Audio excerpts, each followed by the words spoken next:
ठीक है, Hare Krishna to everyone. Hare Krishna sir. Question पढ़ो जरा। चंद्रमा का व्यास पृथ्वी के व्यास का 1/4 है। चंद्रमा का आयतन पृथ्वी के आयतन की 4 है। ठीक है, आज क्वेश्चन नंबर क्या देखेंगे? क्वेश्चन नंबर 4 देखेंगे, जो कि ये क्लास 9 का एनसीईआरटी मैथ का एक्सरसाइज कौन सा है? 13.8। ठीक है, 13.8 प्रश्नावली है। क्वेश्चन नंबर 4 को हल करेंगे। प्रश्न क्या है? चंद्रमा का व्यास पृथ्वी के व्यास का लगभग 1/4 है।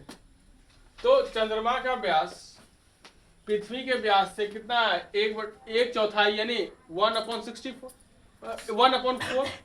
1/4 क्या हो गया? 1/4।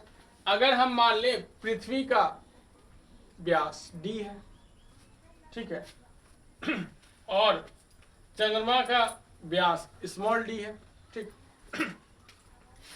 तो जो चंद्रमा का जो व्यास है वो पृथ्वी के व्यास से क्या है? 1/4। तो हमको निकल गया क्या? चंद्रमा का व्यास d/4। d क्या है? ये पृथ्वी यानी अर्थ का व्यास।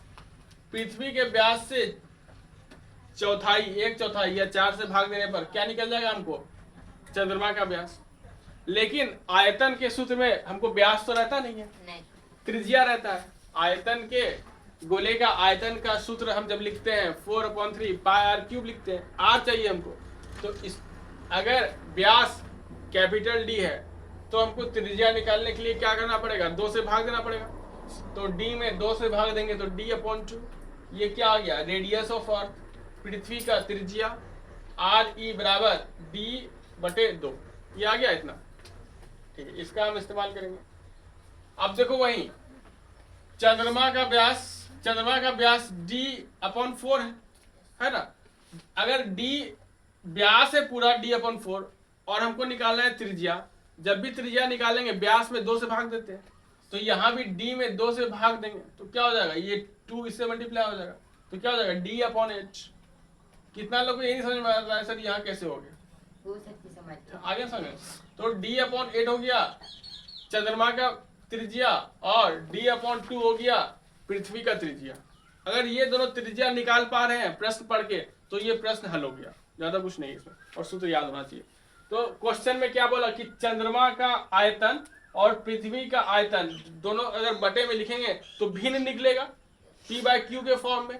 ठीक है, तो चंद्रमा का आयतन क्या होगा? 4/3 पाई, रेडियस किसका? चंद्रमा का, और ऊपर में क्यूब।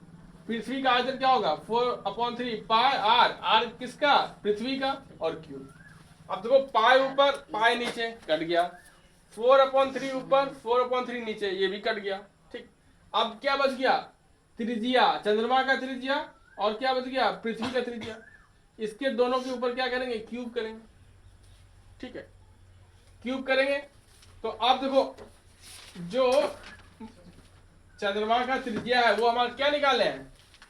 d/8 चंद्रमा का त्रिज्या यहाँ पे रख देंगे, और यहाँ पे पृथ्वी का त्रिज्या रख देंगे d/2। इसको हल करेंगे तो d कट जाएगा और 2 से कट जाएगा 4 टाइम।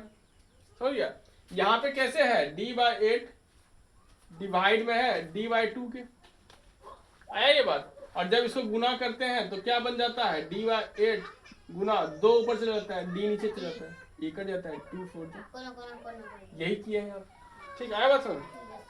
अब देखो ये क्या हुआ? 1/4 का क्यूब, 1/4 का क्यूब यानी 1/64। यही हो गया, यही हो गया भिन्न। ये जो पूछा है ना भिन्न, यही हो गया 1/64। ठीक है, हरे कृष्णा चोरीवान। हरे कृष्णा सर। ठीक है, अब नेक्स्ट क्वेश्चन नेक्स्ट वीडियो में करेंगे।